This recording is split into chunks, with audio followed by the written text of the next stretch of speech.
What's up, you guys? Welcome back into iHeartRadio's official wrestling podcast, the Battleground Podcast. And of course, tonight, AEW Dynamite is live in Omaha at the Liberty First Credit Union Arena. Tickets still available online at Ticketmaster.com. And, at this point, we might as well just call him a co-host because he's been on the show so many times.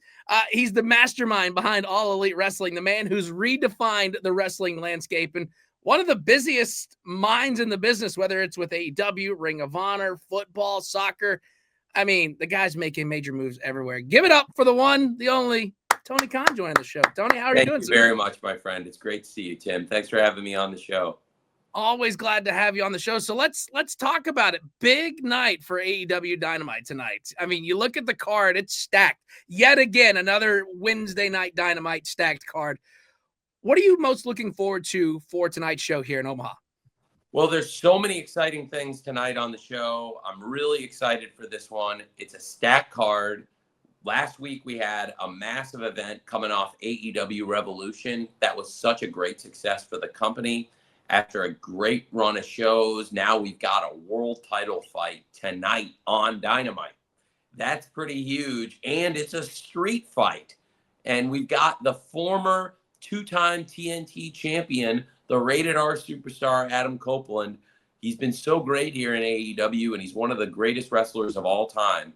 And Adam Copeland challenging the world champion, Jon Moxley, for the AEW title tonight on Dynamite in a street fight. I can't wait for that. It's going to be absolutely insane. And we know that the winner of the street fight, Mox or Cope, is going to be the world champion, and they're going to defend the title at AEW Dynasty versus the former champion, Swerve Strickland. And he won the title last year at the original AEW Dynasty. This year at AEW Dynasty, I got to think it's going to be a great, great match when Swerve Strickland challenges for the world title. And we'll find out tonight in the street fight on Dynamite who's going to be challenging. It'll be Mox and Cope. Yeah, it's going to be insane. Over under 5 minutes into the match before Moxley starts bleeding in a street fight.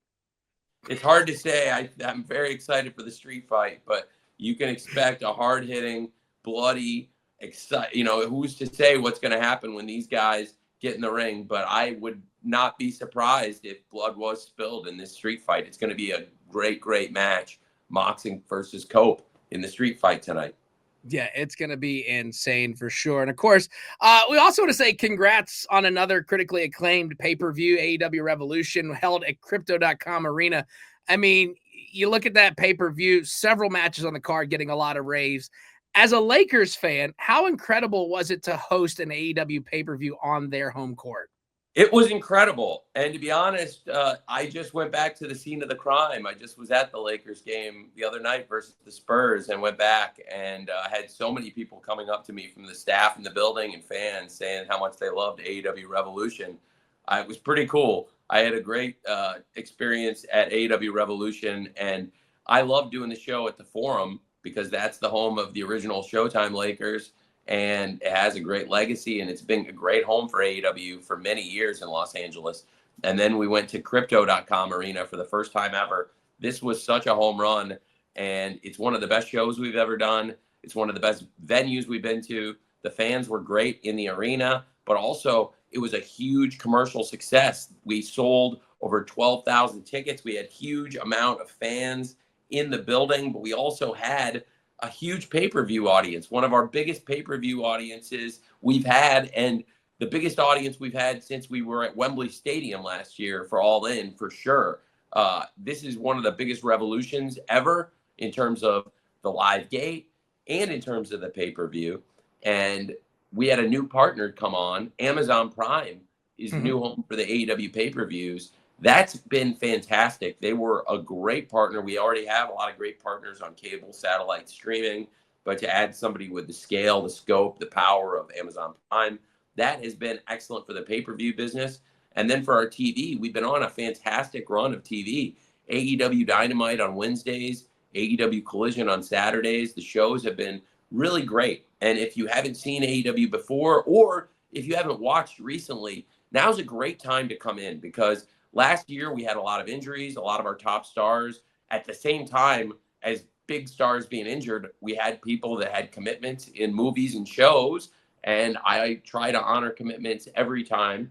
And in this case, we had MJF, the former world champion, working on Happy Gilmore 2, which is going to be a huge movie. He's back in AEW now, and he's been great since he came back. Just had a fantastic match with Hangman Page at AEW Revolution. It's great to have MJF back. He's one of our biggest stars. Then Samoa Joe, the former world champion of AEW. He was filming Twisted Metal. He was away. And we're losing two former world champions, MJF and Samoa Joe, two of the biggest stars in wrestling. But also, it was while we had these huge injuries. I was talking about Adam Copeland, the two-time TNT champion. His second reign ended. He was never defeated for the title. He was injured. He broke his leg at Double or Nothing, jumping off the steel cage. He still finished the match. He still won the match, but he was unable to come back to action for the rest of last year. So he was out till the end of the year. And then Kenny Omega, somebody who has been instrumental in the launch of AEW and every step of the way for us. He's held almost every major title in the company. And then Kenny Omega was out for all of 2024. He didn't wrestle at all last year. And Kenny Omega was in the first main event of our very first show. He's one of my personal favorite wrestlers ever. And I believe he was instrumental in us creating this company. And now he's back. And I believe he's as great as ever. He's really found his footing. He came back. It was clear he was trying to work off any ring rust before he stepped in and tried to challenge for his first championship match in over a year. And he went at Revolution, challenged possibly the greatest AEW international champion of all time, Konosuke Takeshita, who defended the title all over the world in other promotions against AEW's top stars. And then he defeated probably the other person who I think would have a claim to be the greatest international champion, Orange Cassidy, straight up in a match to see who would go on to fight Kenny Omega at Revolution, defending the title there. And Takeshita has taken on this incredibly challenging schedule. He was fighting all over the world. He defended the title in Japan, Canada, Mexico, and against top stars in AEW, great wrestlers, including Ricochet and Orange Cassidy and Powerhouse Hobbs and so many others along the way that Takeshita had these great matches with. And he was really on a hot streak, but also he had Kenny Omega's number in the past. And Kenny Omega had lost to Takeshita before he stepped away. And Takeshita continued to get better and better and better.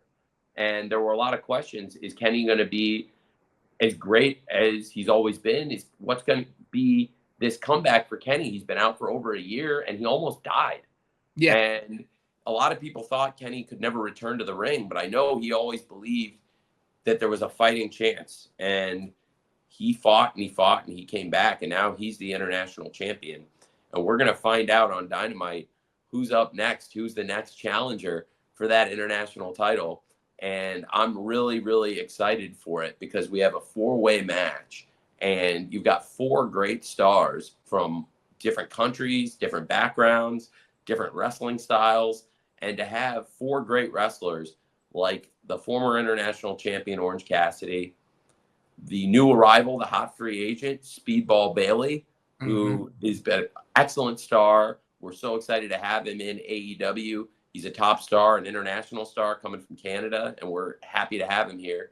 Mark Davis, who's been part of a top team and a top international wrestler in Aussie Open, who just defeated one of the top champions, top stars in our company, Mark Briscoe, who's been a top tag team wrestler in the past and now is a top singles wrestler. That's a huge win for Mark Davis. We saw Mark Briscoe really come in last year and grow so much as a singles wrestler. From the first Continental Classic to the second Continental Classic, Mark Briscoe had such a great run this year. He ended on 3 straight wins, and he won 3 times as many matches as he did last year, I think, and just came out so great for Mark. And really, that's a huge win for Mark Davis. So he's red hot going into this 4-way. And then you have probably the least liked man in the whole field, one of the least liked men in our locker room, and somebody I'm a big fan of as a wrestler, but he's a very challenging personality, very hard to work with, really weird guy, and that's Ricochet. And he has really turned the fans off. And I think he's a great, great, great wrestler. And to be honest, I like working with him because I think he's such a great talent in the ring. I really enjoy collaborating with Ricochet, but a lot of the fans have really turned on him because they see what he's all about, which is Ricochet. He's all about himself. And he is in really top fighting condition. And I think Ricochet is a great wrestler. I don't think he's a great guy, but I think this is a great field for this four-way to have four great stars like Ricochet, Mark Davis, Speedball Bailey, and Orange Cassidy, the former international champion, all four guys fighting for a shot at Kenny Omega and the international title at AEW Dynasty. Yeah, and that you talk about everybody that you just mentioned, and it's definitely going to be an incredible night for AEW Dynamite tonight. And of course, we're only 3 months into the new year, and like you said, I mean, you got a lot of guys and girls coming back from injury. You're introducing new, superstars to the roster now that everything's clicking. One of the things that we have noticed as fans from watching from TV has been, AEW running in much more intimate venues, which seems to have a big bump in presentation. What is it about, those intimate venues, not the ginormous, 15, 20,000 crowds, but, the 8 to 10,000 crowds that capture, the energy of pro wrestling better than a lot of a larger crowd? Well, I think it just depends, right, on the venue. And I think for the pay-per-views, packing it in and bringing in 10, 12,000 fans, sometimes more, even the world attendance record we set in Wembley Stadium, 81,000 tickets sold, over 81,000 tickets sold for AEW All In London. These are great venues, great events, but it's also great to see wrestling presented as we've been doing it on TV in recent months in some of these great theaters, amphitheaters. And AEW is primarily, our TV has been known for a lot of great wrestling, a lot of great wrestlers, because AEW is where the best wrestle. But the venue that's probably most associated with AEW television is Daly's Place, which is an amphitheater. It's a unique viewing experience. So then in recent months, we visited all these great theaters across America, and we've been able to find some of that same spirit, some of that same excited passion and that packed house in these intimate venues, like you said, Tim, where you've got Hammerstein Ballroom in New York City. Recently, we had a great experience at the Andrew Brady Theater in Cincinnati, and people really clearly loved seeing that. We were just at the Virgin Theater in Las Vegas, and we've gone to some really great venues across different cities. Phoenix was a fantastic one, and I'm looking forward to going to Boston and running the Fenway Music Hall there, and lots of great venues like that. Daly's Place will always be number one in our hearts, I think, but lots of great places across America where we get that same energy. And it's like you said, it's different energy from these great pay-per-views in these huge arenas and stadiums. So I really enjoy it. And I think first and foremost, the wrestling has been great. The wrestlers are doing a great job, our staff, and we've been putting great shows together, especially in these recent months. I think since we launched on Max in these past few months, Dynamite and Collision are currently on a great run of shows. Yeah, absolutely, for sure. And like I said, I mean, we're just 3 months into the new year, and we've still got several months to go. And it's exciting to see what AEW is going to do. And, speaking of AEW and, of course, the roster, very talented. You said the best come to wrestle there. And obviously, AEW creates superstars not only in the ring, but also on the big screen. Queen of the Ring recently released to very positive reviews and praise, with many people in AEW involved in the project. Did they reach out to you about being involved with the project and possibly sending talent for the film, or how'd that all play out? Yes, I talked to Ash at the beginning when he was working on this movie, and he asked me about casting Toni Storm, and Toni Storm is the greatest actress in Hollywood, so I was very supportive of it. Of course, we have other people in AEW involved in the project, but Toni Storm is the AEW Women's World Champion first and foremost. She's the person I think of when I think of Hollywood and when I think of pro wrestling, and it fit like a glove. So I talked to Ash for about an hour on the phone when he was first working on the movie. Before he cast Tony in the movie, he reached out to me about it, and I worked around the schedule. Tony needed to take a little time off for filming, but this was a long time ago, and it all worked out just absolutely fantastic. And we're very proud of Tony and her work, and everybody associated with Queen of the Ring has done a great job, and they've been a great sponsor for us. And Tony's a great champion and a great actress. Yeah, absolutely. And it was a fantastic movie. They did a premiere here in Nashville, and we had a lot of the cast on the show to talk about the movie. And I mean, you just look at it and you talk about Tony Storm being in the movie and several other people, including Kamille and whatnot. And you look at the women's roster for AEW. And I would say that the roster just keeps getting bigger and bigger and bigger. And you recently announced Megan Bayne being a part of that roster. And a lot of people on the internet want to know, like, are we ever going to see the clash? Because this would be the match, Megan Bayne versus Kamille. Like, is that a potential thing could happen? What's the status of Kamille? I know she's been off TV for a while. She did the movie. I'm just trying to give you the pencil, and I'm just trying to fantasy book myself right now. It's a great question, Tim. We don't know who attacked Kamille. And the last time we saw her, she was attacked. We know she had a breakup with Mercedes Moné in their business relationship. Mercedes is flourishing since then. She's done really well on her own. But Kamille, we haven't seen her since she was attacked, and we're not sure what that was and what that was about. I do think that's an interesting thought for sure, and it's something to keep an eye on, but that would be a great matchup. And when Kamille does return to get payback for that attack, it'll be interesting to see who she goes after and what that was. Yeah. I mean, again, the fan in my mind is like, money prints itself. Sorry, Mercedes. Prints itself when you think about Kamille and Megan, like those two powerhouse. I mean, Megan coming out, just shocking the world. And it's like, holy crap. But yeah, I mean, you look at the women's roster, you look at the men's roster, and it goes to show, like you said, AEW is where the best come to wrestle, and you put it on every week. Of course, tonight with AEW Dynamite. And coming up here soon, we've got Dynasty, which has become a marquee event with some classic matches. When you're in the pay-per-view planning stages, what is your main focus? Obviously, it's to put on a great show, which we know that. But do you try to top last year's event, or is it just about putting on the best show possible? It's about putting on the best show possible. You want to look at what the event was the previous year and also what the last pay-per-view you had, and you really want to understand the expectations of the fans. But the most important thing is to do the best show possible and have it make sense. And I think that we had a great Dynasty last year. We just came off a great pay-per-view Revolution. Look at that. I mean, Revolution had a huge act to follow because last year's Revolution was probably the best show we had ever done. And this year we came in and were able to have a Revolution that somehow lived up, coming off what we had done the year before. I don't know if anything for me personally will ever top Sting's retirement match. I think I would put that in certainly as my number one night in the business, or certainly one of my top two nights in the business.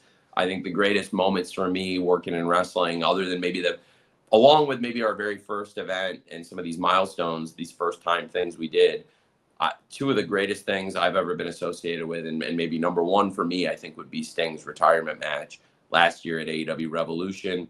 Also, Bryan Danielson winning the world championship at Wembley Stadium and being able to celebrate it with his family and being able to see his kids and his family and to see Bree and Birdie and Buddy enjoy it so much. And then to have Birdie come into the press conference with Bryan and me with the belt. That's a real life highlight also. And to have both those moments in 1 year and right before Sting made his entrance for his last match, I went up.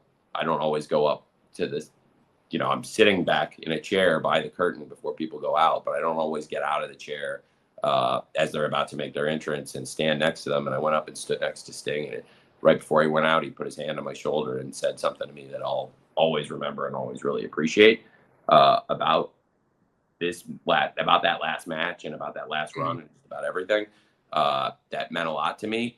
I would put up there with my top moments. And, Sting, Ric Flair, and Ricky Steamboat are really among my biggest heroes in this business. So to have the three of them in the same place at the same time on the same night and have it be Sting's retirement match and be able to stand there with Sting and Rick Steamboat and Ric Flair, three people that really all mean a lot to me personally.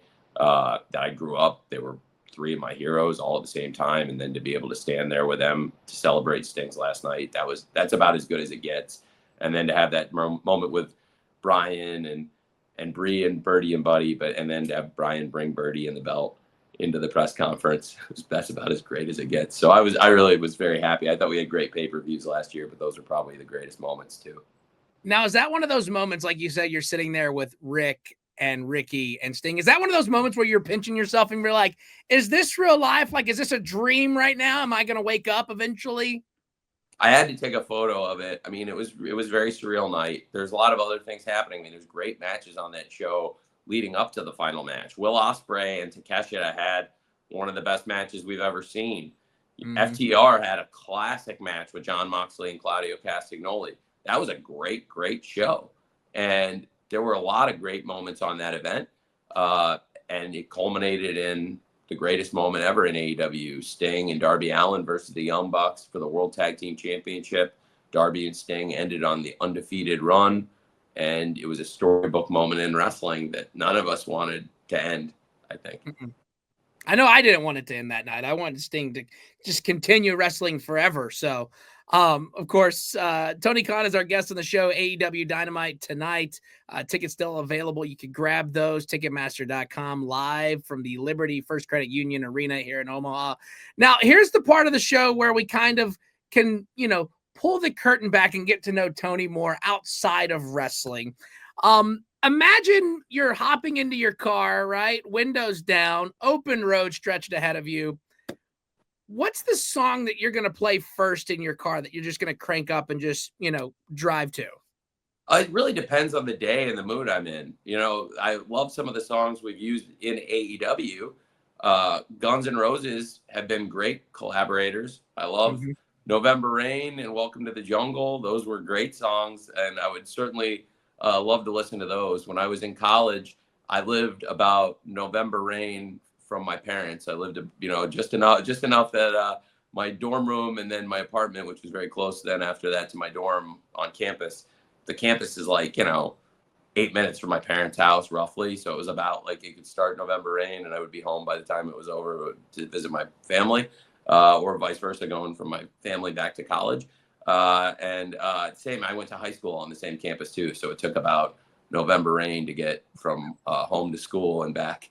That's the greatest thing before GPS. Be like, how long do you think it's going to take you to get here? Well, November Rain-ish. Yeah.